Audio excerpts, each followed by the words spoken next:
To madalla yanzu sai a ga zama da mu aji labarin duniya da dumi su.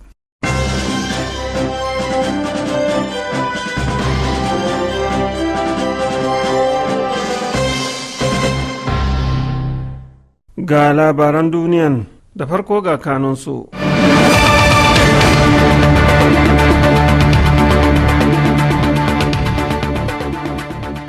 Ƙungiyar ƙasashen Larabawa ta yi Allah wadai da dirar mikiyar da sojojin haramtaccen ƙasar Isra'ila suka yi kan Falasɗinawa a garin Jenin na yamma da kogin Jordan. Ƙungiyar Jihadul Islami ta ƙasar Falasɗinu ta ce Iran ce kaɗai ta shelanta goyon bayanta ga al'ummar Falasɗinu a fili a duniya. Sannan za ku ji cewa shugaban ƙasar Faransa ya buƙaci ƙasashen Turai su nisanci Amurka su kuma samar da tsaron tsararin samaniyar ƙasashensu na kansu.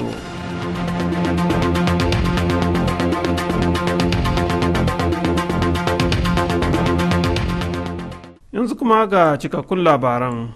Ƙungiyar ƙasashen Larabawa ta yi Allah wadai da hare-haren da sojojin hamshin ƙasar Isra'ila suka kai kuma suke ci gaba da kaiwa a kan garin Jenin na yankin yamma da kogin Jordan. Ta kuma yi tir da kisan Falasɗinawa da rusa gidajensu da kuma kama su ta tsare da take yi. Kamfanin dilancin labaran IP na ƙasar Iran ya nakalto ƙungiyar tana faɗar haka a cibiyarta da ke birnin Alkahira na ƙasar Masar a jiya Litinin. Ta kuma ƙara da cewa gwamnatin harfi ƙasar Isra'ila ce da alhakin duk mai da martanin da Falasɗinawa suka yi ko za su yi saboda keta huruminsu wanda sojojin harfi ƙasar Isra'ila ta yi. Abu Ali, mataimakin babban sakataren kungiyar, ya kara da cewa abinda sojojin hamshin kasar Isra'ila suke aikatawa a Jenin ci gaba ne na take haƙƙin Falastinawa, aikata laifukan yaƙi da kuma ta'addanci a kansu. A nashi bangaren ministan harkokin wajen ƙasar Masar Sami Shukri ya yi Allah wadai da hare-haren da sojojin Yahudawan suka kai kan Jenin da jiragen sama wanda ya yi sanadiyar mutuwar akalla mutane 4 fararen hula da kuma jikatar wasu 64 daga cikin Falasɗinawan fararen hula a yankin. Shugaban kungiyar Jihadul Islami ta Falasɗinawa masu gwagwarmaya da makami don kwatar ƙasarsu Falasɗinu daga hannun Yahudawan Sayoniya wanda suka mamaye ƙasarsu, wato Ziyad an-Nakhala, ya yaba wa Jamhuriyar Musulunci ta Iran kan irin goyon bayan da take ba wa al'ummar Falasɗinu. Sannan ya ce ita ce kaɗai ƙasa tilo a duniya wacce ta bayyana cewa tana goyon bayan gwagwarmaya da makami wanda ƙungiyoyin Falasɗinawa suke yi da hanfi ƙasar Isra'ila a ƙasar Falasɗinu da aka mamaye. Ziyad Nakhala ya bayyana haka ne a hirar da ta haɗa shi da tashar talabijin ta Al'alam da harshen Larabci a nan birnin Tehran. Shugaban ƙungiyar Jihadul Islami wanda ya jagoranci tawagar Falasɗinawa zuwa ƙasar Iran tun makon da ya gabata ya ƙara da cewa shugabannin ƙungiyarsa da ta kungiyar Hamas sun gana da manya-manyan jami'an dakarun kare junju hali musulunci nan kasar Iran, wanda ya nuna a fili irin goyon bayan da jumhuriyar musulunci ta Iran take ba wa al'ummar Falastinu da kuma gwagwarmayan su da hamshe kasar Isra'ila. Har ila yau shugaban bangaren siyasa na kungiyar Hamas Ismail Haniya ya bayyana cewa tawagarsa ta gana da shugaban majalisar koli ta harkokin tsaro na kasar Iran, wanda ya kara tabbatar masu da cewa hanyar gwagwarmaya da makami ne kadai mafita daga mamayar da hamshin kasar Isra'ila take wa kasar Falasɗinu fiye da shekaru 70 da suka gabata. Masu sauraro, labaran duniya suna zuwa muku ne daga nan Radio Hausa VOH daga nan birnin Tehran.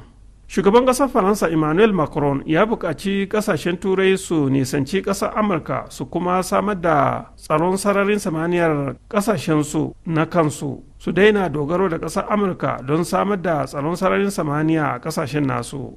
Tashar talabijin ta Press TV a nan Tehran ta nakalto Macron yana faɗar haka a taron yini guda na ministocin tsaro daga ƙasashe 20 na tarayyar Turai a birnin Paris na ƙasar ta Faransa a jiya Litinin. Macron ya kara da cewa dole ne kasashen turai su san me suke bukata su samar da shi da kansu, me suke bukata su saya da kuma yadda za su tsara tsaron sararin samaniyar kasashensu ba tare da dogaro mai yawa kan Amurka ba.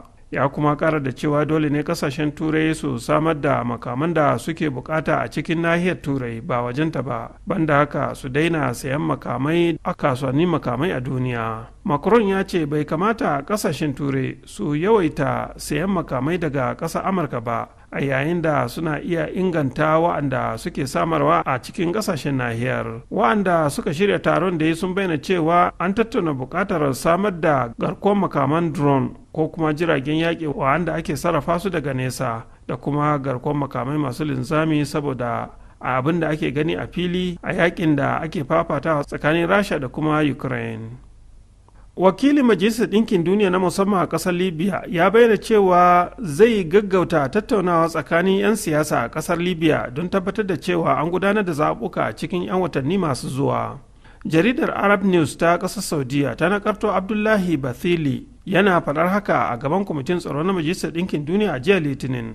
Ya kuma ƙara da cewa ɗaga lokacin zaɓuka a ƙasar ta libya zai zama babbar musiba ga ƙasar da kuma ƙasashe makwabta. Ya kuma ƙara da cewa babban nasara da aka samu a fahimtar juna tsakanin majalisun dokoki biyu na ƙasar ta libya yana da matuƙar muhimmanci, amma kuma bai wadatar wajen tabbatar da cewa an gudanar da zaɓuka kamar yadda aka tsara a cikin aminci ba. Bathili da ƙarshe ya ce za a sake gudanar da zaben shugaban ƙasa zagaye na biyu ko da kuwa wani ɗan takara ya sami kashi 50 cikin 100 a zaɓe zagaye na farko. Har ila yau ba za a gudanar da zaben majalisar dokokin ƙasar ba sai an kammala na shugaban ƙasa gaba ɗaya.